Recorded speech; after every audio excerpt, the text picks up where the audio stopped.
I Have This Old Gun is presented by the official rare coin and bullion dealer of the National Rifle Association, Universal Coin and Bullion.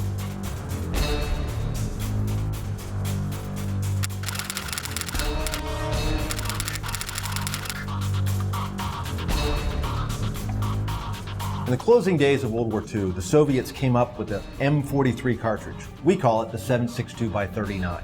Now, this cartridge was the basis for the SKS-45 rifle, for the Kalashnikov, the AK-47, but also for the RPD, belt-fed light machine gun, one of the best guns of its era. The RPD is a light machine gun that was developed by the Soviet Union. It was actually developed during the Second World War, but the war ended before large-scale production could begin on the weapon. The RPD is a gas-operated, belt-fed, squad automatic weapon. It feeds from a non-disintegrating metallic link belt that is kept inside of a drum-shaped belt holder. The RPD weighs in at about 16 pounds, so it's a lightweight, belt-fed, squad automatic weapon.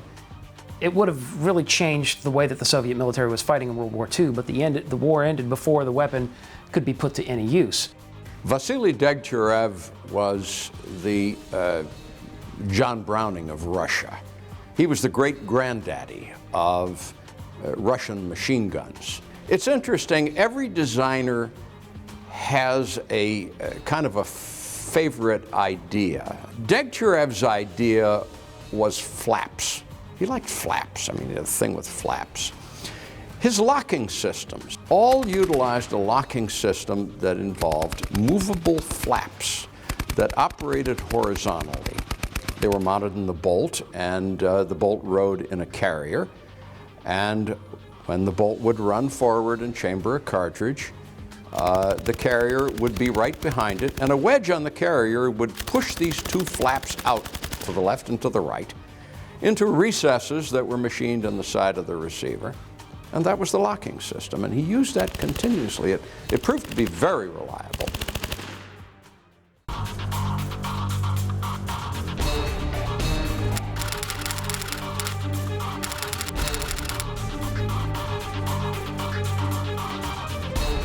The RPD became, in the 50s, in the late 40s, 50s, into the 60s, a standard Russian squad automatic, the progenitor of what we would call today the SAW, the squad automatic weapon. One of the principal weaknesses of the RPD is its magazine system. The gun feeds from a non-disintegrating belt, and generally two 50-round belts are put into the drum under the gun. It's noisy. It's an open-top can, so dirt can get in there. But like most Russian guns, you know, it's pretty simple and pretty resistant to dirt. But it's also a little bit noisy, too. The cartridges rattling around in the drum could give away the light machine gunner's position. The machine gun would break down into 5 very basic components. Was easily taken down. Like many of the Russian weapons, it had a chrome-lined chamber and a chrome-lined barrel, and this helped quite a bit if the weapon went for any time in between repeated cleanings. During the Cold War, the weapon is placed into production by a number of Soviet bloc nations. Of course, the Soviet Union produces it, but then in addition to them, the Poles, the North Koreans, the Chinese, and the Egyptians manufacture derivatives of the RPD weapon. The RPD, although it arrives too late for service during the Second World War, is probably best known for its service during the war in Vietnam, where National Liberation Front forces, the Viet Cong, and then the North Vietnamese Army, the People's Army of Vietnam, they make extensive use of the RPD light machine gun, where they find it to be an extremely effective weapon. It does not have a quick change barrel. That is often leveled as a criticism of that gun by a great many foreign observers. I'm not sure that anybody who actually used the gun felt that that was a serious problem.